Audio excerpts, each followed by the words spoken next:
Good morning, students. We will continue this session now.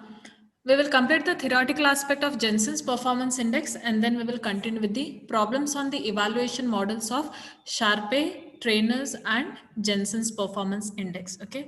As in yesterday's session, it was already discussed that Jensen's Performance Index, it is the absolute risk adjusted return measure. Okay, and it is named after his name, that is Jensen's Performance Index. Okay, so it is a measure of absolute performance because a definite standard is set and against that the performance is measured. That is, standard which is set is in terms of expected return, and absolute performance is the calculated value under capital asset pricing model. And this particular standard is based on the manager's predictive ability.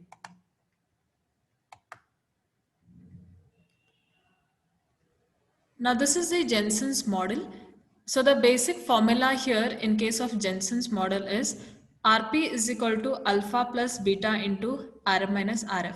But actually here in the basic model of Jensen, and the formula is totally or slightly different, because here the risk-free rate of return is also added, that I will tell you how the formula varies. So we are not going to use this particular formula for calculation. So this is the basic model for Jensen. And now we will see there are 2 or 3 different formulas that we can use to calculate Jensen's performance index. So we will elaborate on all the 3 different formulas. Okay. Now here alpha is taken as intercept. Now what is this intercept here? It is representing the forecasting ability of the manager. Okay. Now forecasting ability is going to be, we are going to take the base of capital asset pricing model in terms of to calculate the expected return. And later on we are going to find out the difference out of the standard which is being set in terms of expected return as per CAPM model and the actual performance which is being calculated. Okay, now here you're having 2 different equations, or you can call it as 2 different formulas which you can use for calculating Jensen's performance index. One is RP minus RF is equal to alpha P plus beta into RM minus RF. Either you can use this particular formula, or we can use this formula, that is RP is equal to alpha P plus RF. That is what I was telling you about the Jensen model here. We have not taken RF, but in the formula here, alpha P plus RF plus beta into RM minus RF.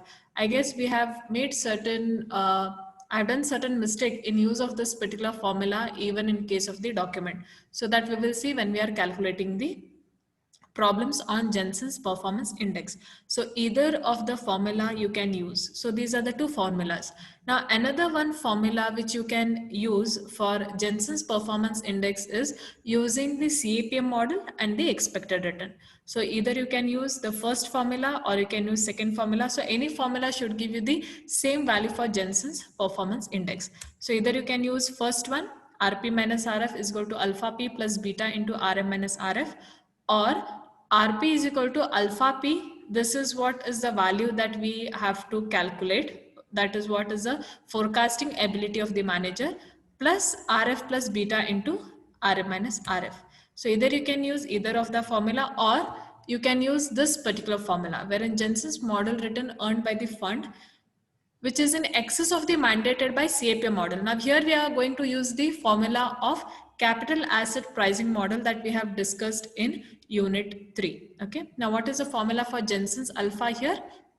So Jensen's alpha is this predictive ability of the manager. Okay. So Jensen's alpha is equal to actual return minus CAPM return. So here already whatever is the portfolio return that has been given minus CAPM return, which we are going to calculate as per the CAPM model, that is RF plus beta into RM minus RF. So there are three different steps that we have to follow when we want to calculate the Jensen's performance index. First is we have to compute the return on portfolio, that is RP. Then second step is we have to compute the return as per capital asset pricing model, that is RF plus beta into RM minus RF. And then we have to apply the formula to calculate the value of alpha. So this formula will help us in calculating the value of alpha or forecasting ability of the manager. That is alpha is equal to RP that you will get by computing the return on portfolio minus CAPM, that is RF plus beta into RM minus RF. So with this you will get the value of alpha. Okay. So here alpha P represents the forecasting ability of the manager. Then the equation becomes, so anyhow you can simplify. So this particular slide is repeated from the previous two formulas. So you're having totally three formulas that you can use in case of Jensen's performance index. Either you can use this alpha value is equal to actual return minus CPM return, or you can use either of these formulas. So I have taken all the three formulas and you will get the same value. So I have taken one particular problem wherein I have used all the three formulas and we will get the same value of Jensen's performance index. Now what is the advantage in case of Jensen's performance index? Now here when we are linking to capital asset pricing model in this particular formula here, okay, in that case Jensen offers a measure of excess return which is useful in assessing whether a mutual fund is undervalued or it is being overvalued. So this will help us to find out, because we are having certain standard rates in which we are going to make the comparison whether the stocks are undervalued or it is overvalued. If the alpha value is positive, it means it is being undervalued, you can purchase. If it is negative, it is being overvalued, you can take a decision to sell the security. So that is an advantage under Jensen's performance index. Now what is the demerit or disadvantage? So Jensen's alpha holds good only across a reasonable time frame. It means it is going to help us to calculate the performance returns only for a period of short term period, let us say 1 year. Okay, so that is a demerit in case of Jensen's performance index. So with this, we will complete the theoretical aspect as far as the evaluation model is concerned with regard to meaning of portfolio evaluation, why portfolio evaluation is required, okay, what are the functions of portfolio evaluation, right? So with this, we will complete the theoretical aspects. If anybody is having any doubt, you can ask, else we will move on to the problems on portfolio evaluation.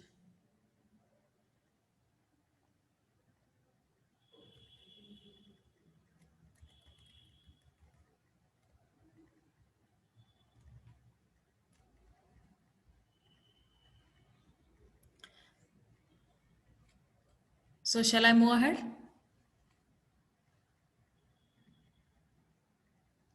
So I hope students have followed what has happened in yesterday's session and now. Now, when I was speaking about alpha with regard to positive and negative value, here there are certain interpretations that are being drawn, okay, wherein alpha p represents the difference between the actual return and the expected return, that is actual return minus the CAPM expected return. Now, if alpha p has a positive value, it indicates that superior return and has been earned due to the superior management skills, okay.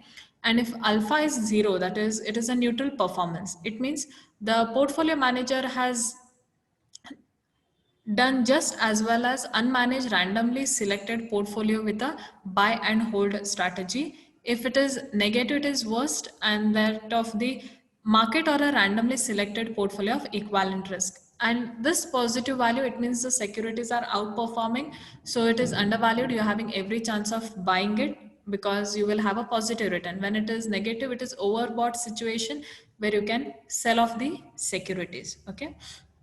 And when it is neutral, in that case you might hold it for a certain period and later on sell it, okay, or keep it for some period of time. Now we will move on to the problems on portfolio evaluation. So this is the first problem on portfolio evaluation where we will calculate Sharpe ratio, then Trainer's ratio, and Jensen ratio. Actually, Jensen is a performance index is not defined in terms of ratio, but only Sharpe and Trainer is defined in terms of ratio. But in the question, they have given us Jensen's ratio only. Okay. Now, this is the given information for us. We are having four portfolios, that is A, B, C, and D. We are given with the values of beta. We are given with the returns as well as the standard deviation. So this is moving across all the four portfolios of A, B, C, and D. We are given with a risk-free rate of return, which is 6%. We are having market return of 12%.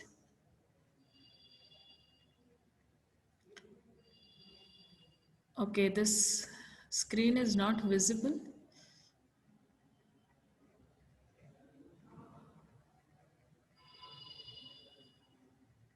Is the screen not visible to the participants? Because from my side, I have shared the screen. Let me check.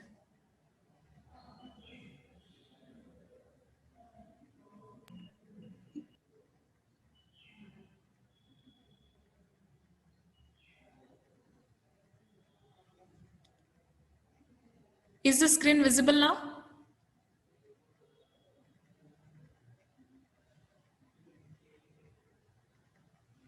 I hope the screen must be visible now. Okay. Yes.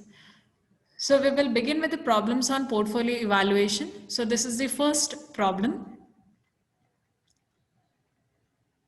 where we are having four portfolios, that is A, B, C, D. Okay. We are having the values of beta, returns and standard deviation.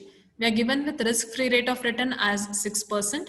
Market return is 12%, and we are asked to calculate these three ratios. One is Sharpe ratio, Trainer's ratio, and Jensen's performance index. So to calculate Sharpe ratio, Jensen, or it is Trainers. In this case, it is very important. We have to remember the formula. And sometimes, in case of Sharpe ratio, it is also called as reward to variability ratio. And in case of trainers, the other name that can be used is reward to volatility ratio also. So it is used interchangeably in case of Sharpe and trainer. But in case of Jensen, yes, you are having only Jensen's performance index, or you will be asked to calculate in terms of forecasting predictability or forecasting ability of the manager. Okay. Now, in case of Sharpe, as we have seen in the previous sessions, that Sharpe considers the total risk or the standard deviation, and that is why it considers two elements. One is the systematic risk, and second one is unsystematic risk, and that is why it is defined in terms of standard deviation. So the formula for Sharpe ratio is RP minus RF divided by standard deviation of the portfolio. Okay.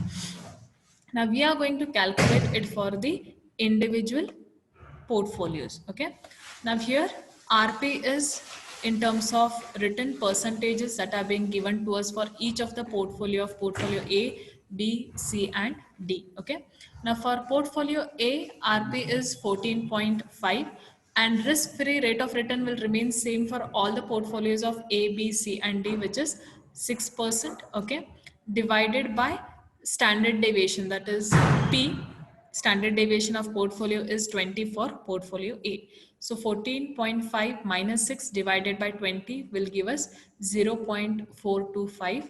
So I request students to keep calculators beside you so that you can just cross check with the calculations. Okay. Next, we will move on to portfolio B. The return is 11.25.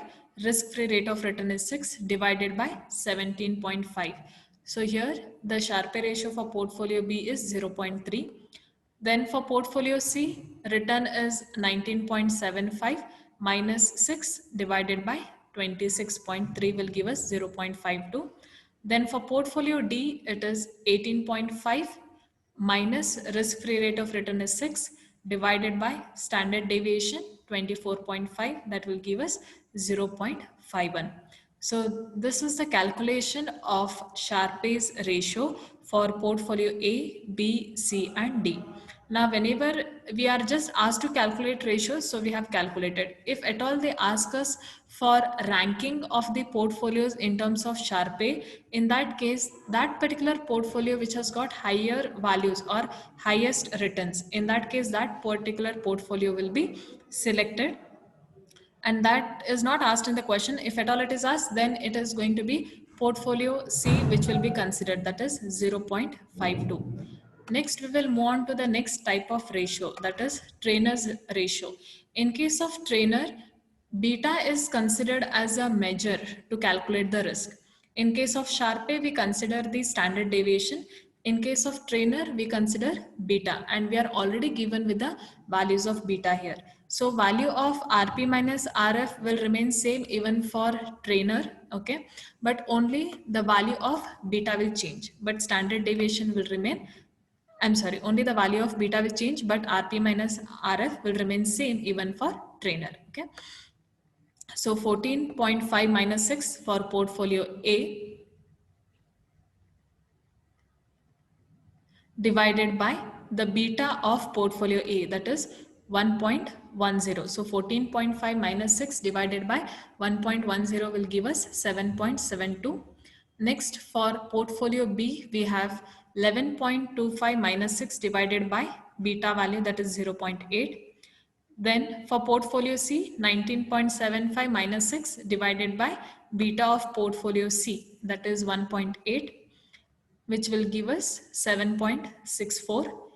And portfolio D, 18.5 minus 6 divided by the beta, that is 1.4.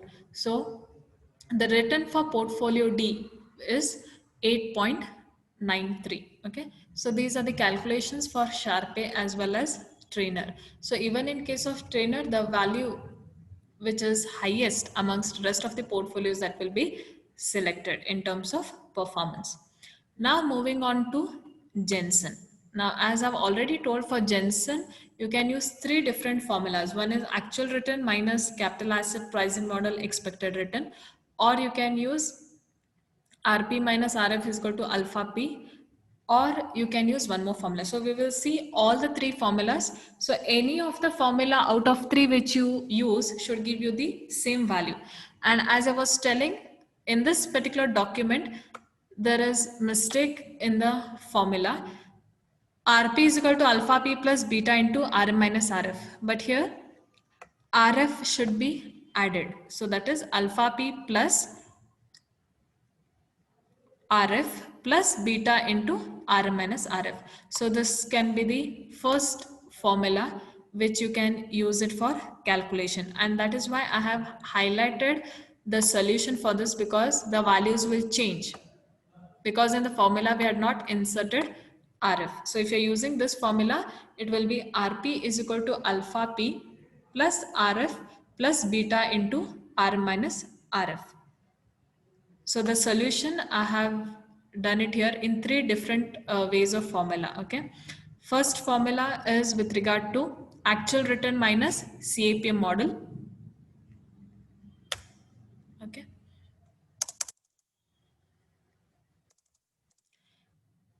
Now RP is 14.5, which is already given in the problem for portfolio A, minus in bracket. Now this is going to be the expected return as per CAPM model. Okay, so RF is 6 plus beta is already given in the problem for portfolio A, it is 1.10 into RM, that is market return is 12%. So it is 12 minus 6, that is RF. So now we will substitute this. 12 minus 6 is 6. 6 into 1.10, you will get 6.6 plus 6, you will get 12.6. So 14.5 minus 12.6 will give you 1.9. Okay, so this can be the first formula that you can use for calculating Jensen index or Jensen's performance index, wherein we are using actual return as RP minus the expected return as per the CAPM model. So the same formula we have applied for all the portfolios, that is for portfolio B, portfolio C and portfolio D. Okay. Now here the actual return which is given as per the formula is 11.25 minus RF is 6 plus beta is 0.8 for portfolio B into 12 minus 6. So here 12 minus 6 is 6. 6 into 0.8 plus 6 will give us 10.8. So 11.25 minus 10.8 will give us 0.45. The same for portfolio C. The return is 19.75 minus risk-free rate of return is 6 plus beta is 1.8 into 12 minus 6. Okay. So after substitution here, 6 into 1.8 plus 6 will give us 16.8. So here the difference is 19.75 minus 16.8. Differential return is 2.95. Last for portfolio D, 18.5 minus 6 plus 1.4 into 12 minus 6. So 18.5 minus 14.4 is equal to 4.1. So these are the values of Jensen index as per this particular formula. Now, if you feel that this particular formula is difficult, actually this formula is not difficult because we already know what is the expected return formula as per CAPM model, and this is going to be actual return. So RP minus the expected return as per CAPM. Okay. And these are the differential returns in comparison with the standard rate which has been given. That is 14.5 minus this is the calculated value as per CAP model. So you get the differential return as 1.9 for portfolio A, and the same goes with 0.45 for portfolio B, 2.95 for portfolio C, and 4.1 for portfolio D. Okay. Now we will use the second formula which was shown in the slide, that is Rp minus Rf is equal to alpha P plus beta into Rm minus Rf. So if you're using this formula which is shown in the slide, it should also give you the same value. So I have just taken for portfolio A here. Okay. So I have just calculated this for portfolio A. You can use the same formula to calculate all the values. You should get the same value by using any of the three formula. Now here RP minus RF. RP is 14.5 for portfolio A minus risk-free rate of return is 6 is equal to, now here we are finding out the alpha, or you can call it as the differential return or forecasting ability or predictability of the manager. So here we are calculating alpha value plus beta is 1.10 into Rn 12 minus 6. So here 14.5 minus 6 will give you 8.5 is equal to alpha P plus 12 minus 6 into 1.10 will give us 6.6. So alpha P, we take it on the left hand side. So 8.5 minus 6.6. This is slightly changed here. 8.5 minus 6.6 is equal to alpha P.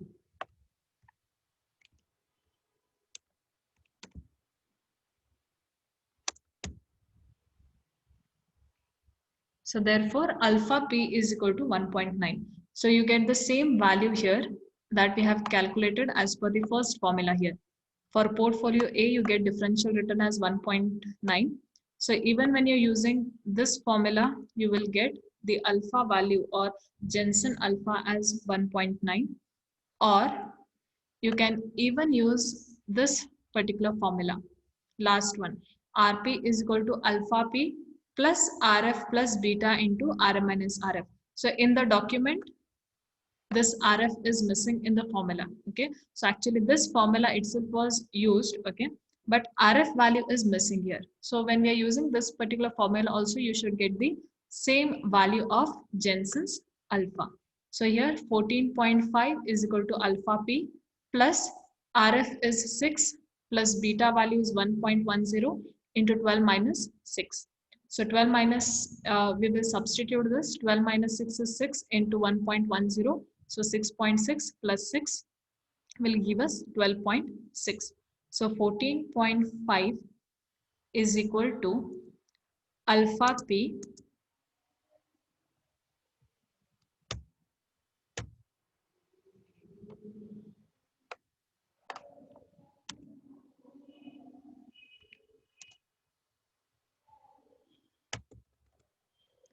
is equal to alpha p plus 12.6. So here 14.5 minus 12.6 is equal to alpha p.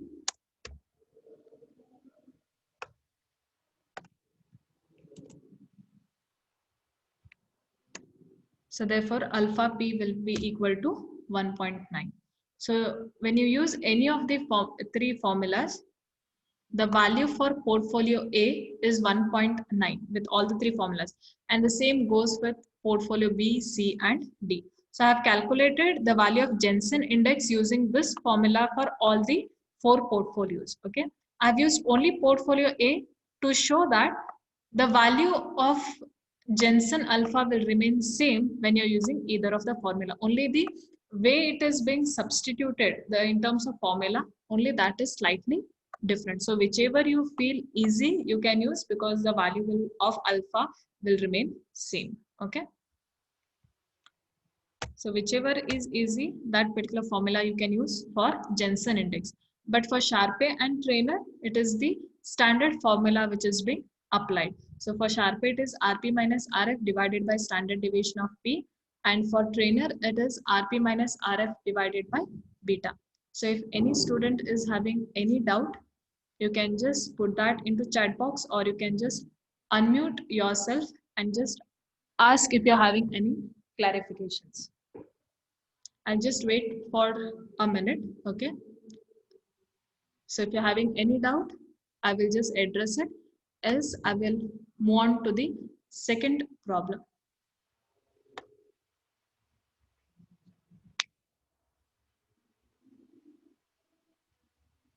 So shall I go ahead? If you want, you can just glance through the formulas. Okay. Sonal has told it is clear. I hope other students also have followed it. So I will move on to the second problem on portfolio evaluation.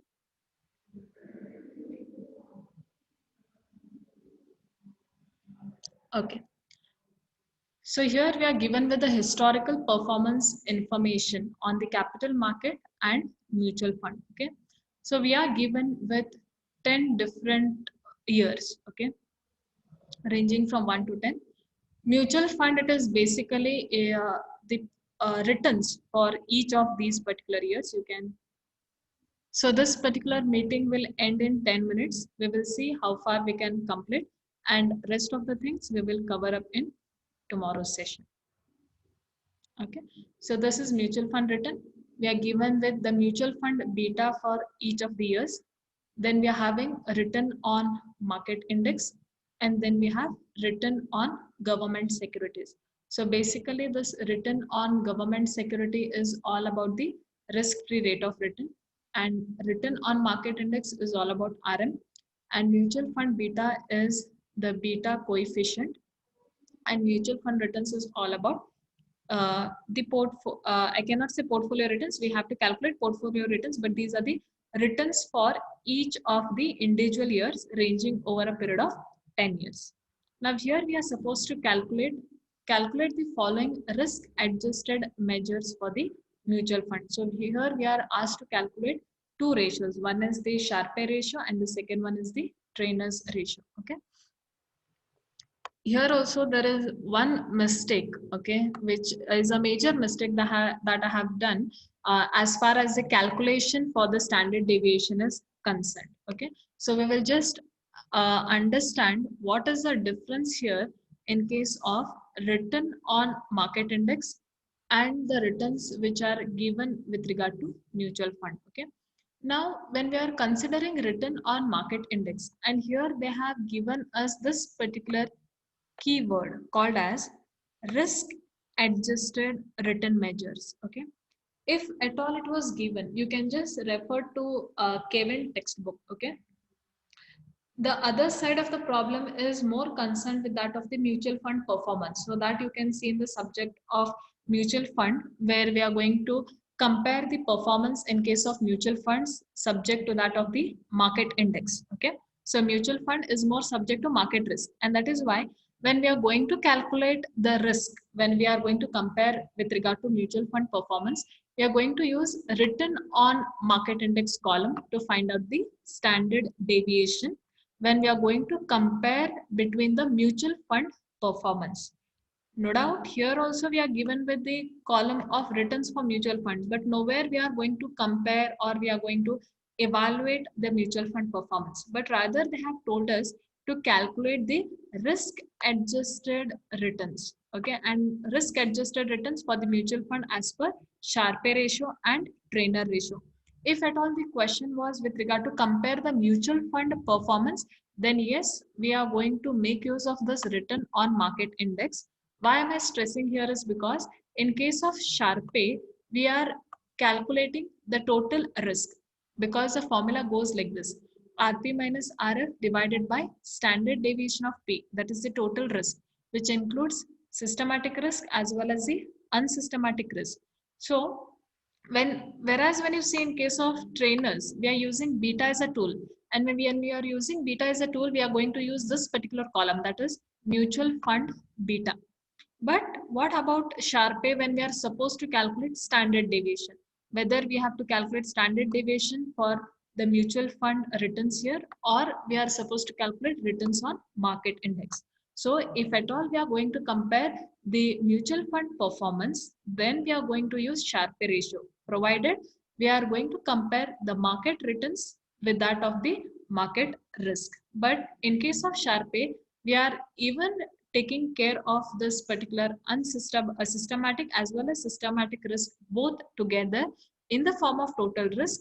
We are considering the mutual fund returns to calculate the standard deviation, and standard deviation is all about the total risk.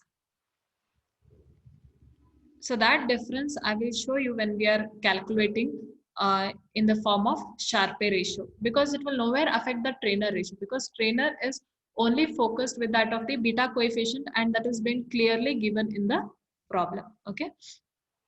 Now when we are, these are the returns given for each individual years ranging from year 1 up till for 10 years. Now here we are asked to calculate, the formula is for Sharpe, it is RP minus RF. RP is with regard to return of the portfolio. So what we are supposed to do, we are supposed to take the summation of all the individual years divided by number of years. So it means we have to take summation of all these values. 13.85 plus 28 plus 35 plus 11 plus 24 plus 6.85 plus 1.20 plus 21 plus 10.18, 17.65, 16.89 divided, I'm sorry, not say 16.89. So this is the average that we have taken out the portfolio return. So up to 17.65 divided by 10 will give you the portfolio return, because we have to substitute the value for RP, that is portfolio return, minus RF is the risk-free rate of return. And this risk-free rate of return is nothing but return on government securities. So this return on government securities, again you are going to take summation of all these values from first year up till the 10th year.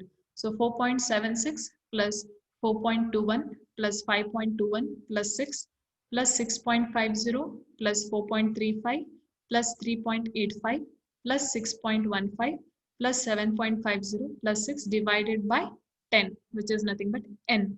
So with this you will get RF, that is 5.45 divided by standard deviation of P, that is standard deviation of the portfolio of for all these 10 years. Now when we are supposed to calculate this standard deviation, it means we have to calculate total risk, and we are supposed, and that is the reason we have to calculate standard deviation. So this is a working note. So we need to correct this particular working note which was given in the document. Here it was written on market index, but here it is going to be written on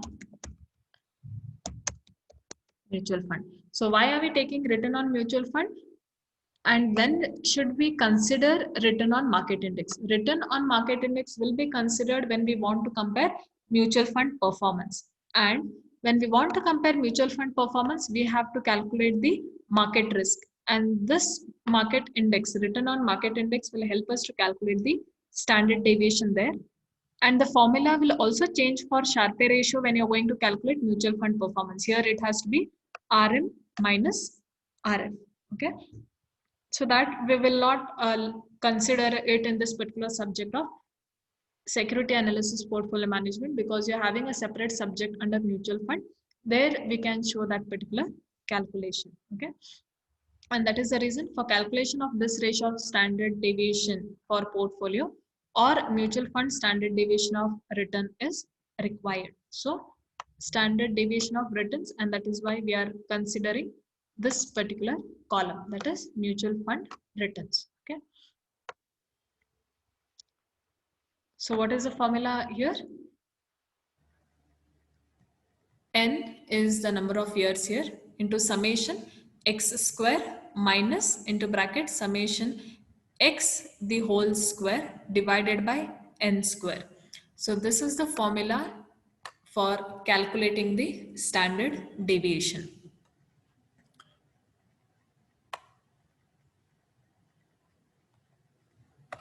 So we have termed this as x. So the second part of this particular formula here, it says summation x. So we have to take summation of all this ranging from 13.85 up till 17.65. We have to take this summation or the addition of all these values. That will give us 168.98. Okay. And later here when you see summation x square, wherein you have to square each year's returns, and then you have to add all these values, which we will arrive at 3807.8. So 13.85 square will give you 191.82. 28 square will give you 784, and so on and so forth. You have to calculate it for 10 years. And this summation is nothing but the addition of all these values. Okay. And n square is nothing but number of years is 10. We have to square it. Okay. So when you put this in the formula, so this formula is used only to calculate the standard deviation of portfolio that we have to substitute to calculate the Sharpe ratio. Okay. So here 10 into 3808, I have just rounded off this here, minus summation of x, this is 168.98.